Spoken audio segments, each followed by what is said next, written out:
سيرم الرب تقول لهم الفتاجر نقوم ببوليسكيا منكيا ودواني فالمتاجر ودوان ولدمر فتاجر ودو فايلي سوشواجر منكي كلامي جبتني تيك توك رتي كنيسة أنا أمت ديدي مقبتي من مرتي جيكم ساني من جيكم سنتي كيمسي جيكم ساني من كبين نسني من كإسلام تاتي يا رمضان كمفتنت كمالي ميدا ماجرا أني أبسي أني ساني لا تاجرا أني سان كبت أني سان كنا موتا بتاجرا كراسينا دين ديما منا فايني نور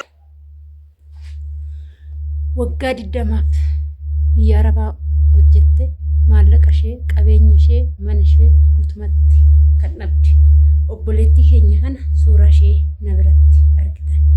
Egaa ashamaa harka fuunee kabajamtootaa fi daawwattoota hordoftoota keenya nageenyi koo kan jaalalaa fi kabajaa bakkaa fi lafartan isiniif haa baay'atu. Anis obboleettiin keessan bakkaa fi lafan jirutti waaqayyoof kadhannaa qabu nagaa fayyaa kooti. Egaa qiqqimamoochee gola madaamii dalagaan gola madaamii akka ulfaatu yeroo ammaa kana akka hirriba hin qabne beekamaadha. Egaa viidiyoo kana immoo osuma dalagaa isinitti baay'atu hanga xumuraa dhaggeeffadhaa. Obboleettiin keenya kun imimmaan miti dhiiga boochi. Sababni isheen akkanatti boocheef maaliif isinitti fakkaata? Amata 20 waggaa 20 jechuun umurii nama tokko jechuudha. Umurii nama tokko biyya Arabaa hojjette. Biyya Arabaa hojjettee obboleecha isheetii irratti maallaqa ergitee maqaa obboleecha isheetiin mana bitattee mana ijaarsifatte.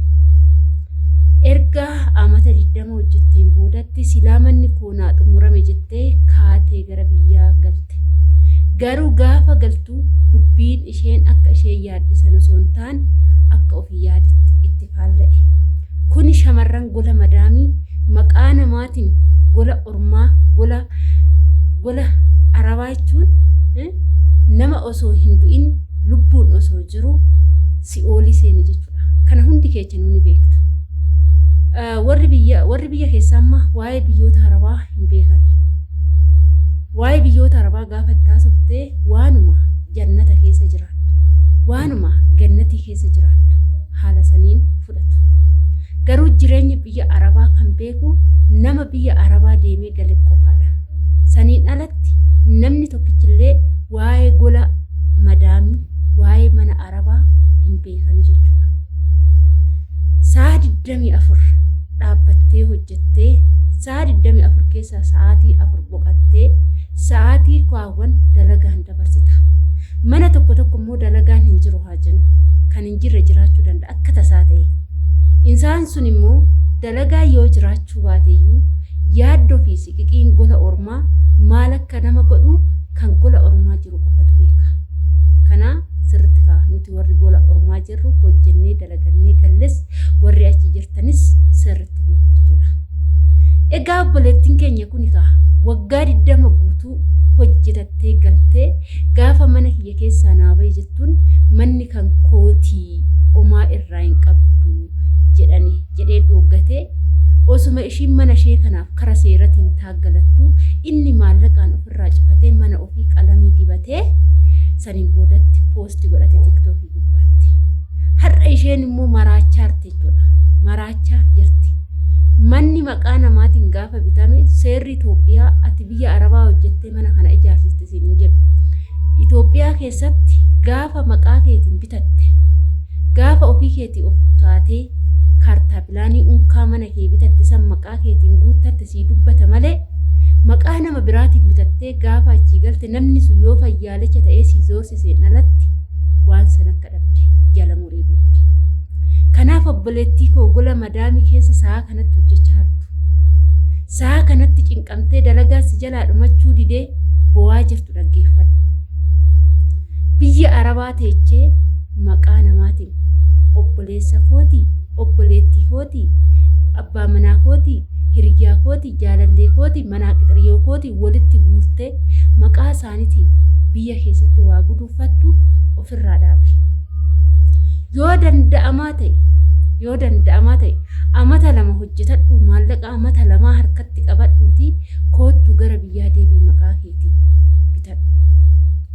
yoo san hin goone waggaa 20 miti umurii kee achitti fixxee hangatu duututti jiraadhu malee maqaa namaatiin waa tokko guduunfattee gara Itoophiyaa yoo galte nan argadha qabeenya san jettee hin abdatiin hin eeggatiin argachuu hin dandeechu waan ta'eef.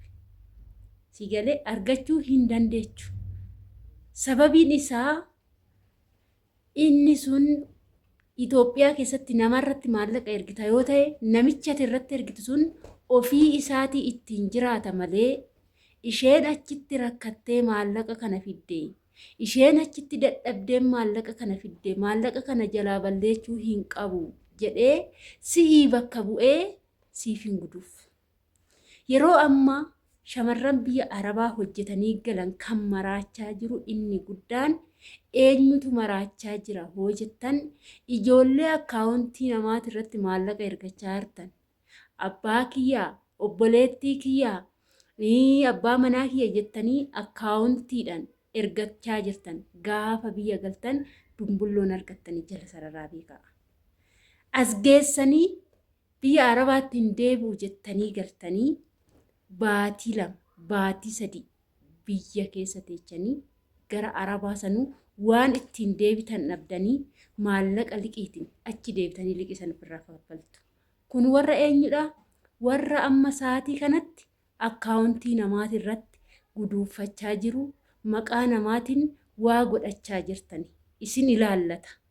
Kanaaf maraachuu yoo hin barbaanne biyya ormaatti maraattanii Itoophiyaattis galtanii maraachuu yoo hin barbaanne ta'e biyya Arabaatitti dadhabdanii boochanii gaafa galtan boo'uu hin barbaanne yoo ta'e achuma taa'atii maallaqa hojjechaa jirtan dalagachaa jirtan isa baatiin argattan yoo akkaawuntii qabaatte ergadhu akkaawuntii keetii irratti yoo akkaawuntii mataa keetiin qabaatin maallaqa kee achumatti qabadhu. Jiraachuu barbaadda yoo ta'e gaafa galte haga tokkotti gammaduu qaba. Eenyu biyya Arabaa deemtan ofii keessanii jijjiiruuf mitire ofii erga of jijjiiruuf ta'e immoo ofuma keechanii of jijjiiruuf ofii keechanii jiraadha. Namni gaafa ofii ta'e jechuudha kan namaa ta'u. Umurii keessan guutuu biyya Arabaa kan hojjettan umurii keessan guutuu biyya Arabaatti kan fixxan eenyudhaaf kottaa galaa. Garuu yoo galtan kana maallaqa keechan maqaa namaatiin ergitaniiti miti. Waggaa 3 hojjettee waggaa 4 hojjettee waggaa 5ffaa 6ffaa odoon galiin ittiin qaxxaliin abbaa ta'e kan dura dalagattee garana ergachaa turte san koottu galiiti qabeenyi keessun ni jira moo hin jiru.